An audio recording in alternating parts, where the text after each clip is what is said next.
कराची में एक जगह है लियारी।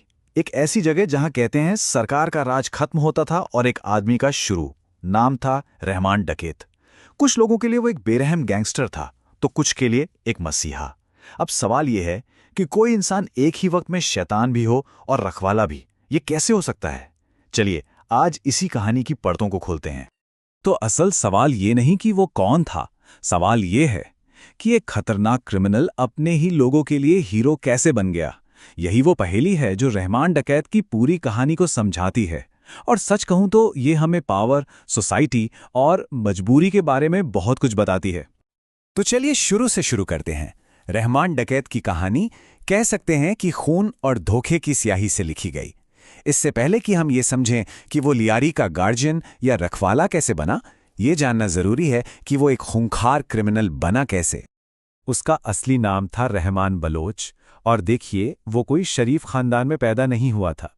उसकी फैमिली पहले से ही ड्रग स्मगलिंग के धंधे में थी।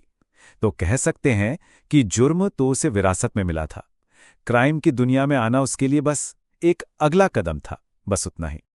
और उसने पावर हासिल करने में जरा भी देर नहीं लगाई। देखिए 2000 के दशक की शुरुआत में ही उसने अपने ही मेंटर हाजी लालू मोहम्मद को रास्ते से हटाया और उसके गैंग पर कब्जा कर लिया। फिर कुछ ही सालों के अंदर ड्रग्स, हफ्ता वसूली, जुआ, इन सब के दम पर पूरा लियारी उसकी मुट्ठी में आ गया। इसी बीच उसकी एक जानी दुश्मनी शुरू हुई गैंगस्टर अरशद पप्पू से, जिसने लियारी की गलियों को सच में खून से रंग दिया। और फिर आया 2008, जब उसने अपना मास्टर स्ट्रोक चलाया। उसने बनाई पीपल्स अमन कमेटी, और बस यहीं से सारा खेल बदल गया। एक गैंगस्टर, और वो भी शांति की बात करें, सुनने में ही कितना अजीब लगता है ना? पर सच यही है। रहमान डकैत की कहानी का ये सबसे उलझा हुआ हिस्सा है। उसने एक ऑर्गेनाइजेशन बनाई जिसका नाम रखा पीपल्स अमन कमेटी, मतलब पीस कमेटी।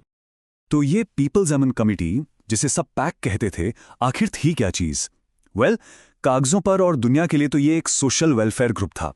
मतलब एक ऐसी संस्था जो लोगों की मदद करेगी, उनके आपसी झगड़े सुलझाएगी, वो सारे काम करेगी जो सरकार को करने चाहिए पर वो कर नहीं रही थी। ये था इसका पब्लिक चेहरा। लेकिन इस चेहरे के पीछे एक दूसरा, कहीं ज्यादा खतरनाक चेहरा छिपा था। पीएससी के असल में दो चेहरे थे। एक तरफ वो लोगों के लिए एक मसीहा की तरह काम कर रही थी, सोशल सर्विस, लोकल कोर्ट और इससे लोगों का भरोसा जीतना।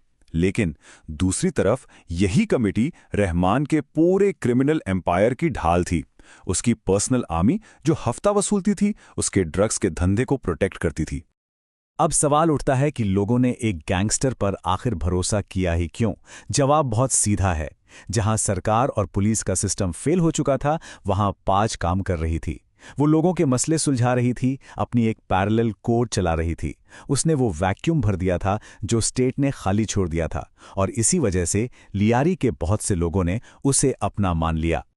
पर इस समाज सेवा की एक कीमत थी, और ये कीमत भी लियारी के लोग ही चुका रहे थे। पीएससी की तिजोरी कहां से भरती थी? ड्रग्स से, जबरन वसूली से, जुए के अड्डों से। इलाके के हर छोटे बड़े बिजनेस से पैसा उसी की जेब में जाता था।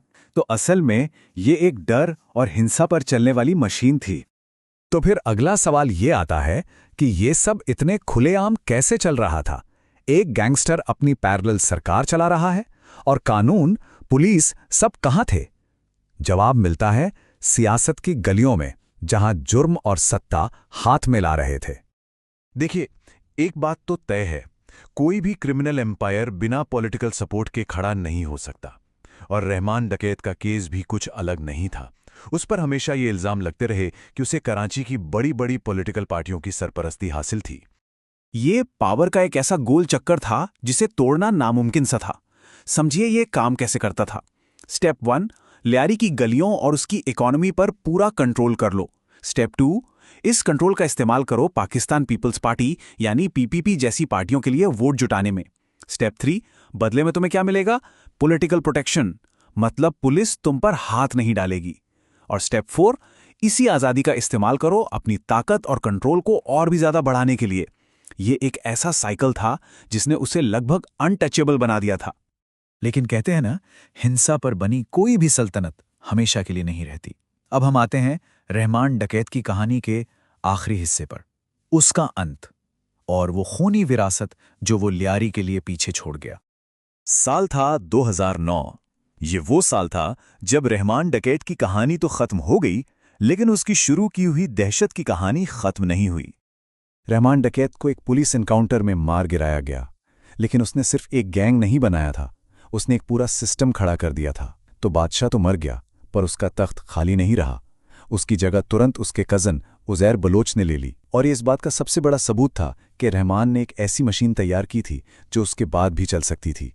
अगर उसकी पूरी जिंदगी को एक लाइन में समझना हो तो शायद ये लाइन सबसे सही होगी।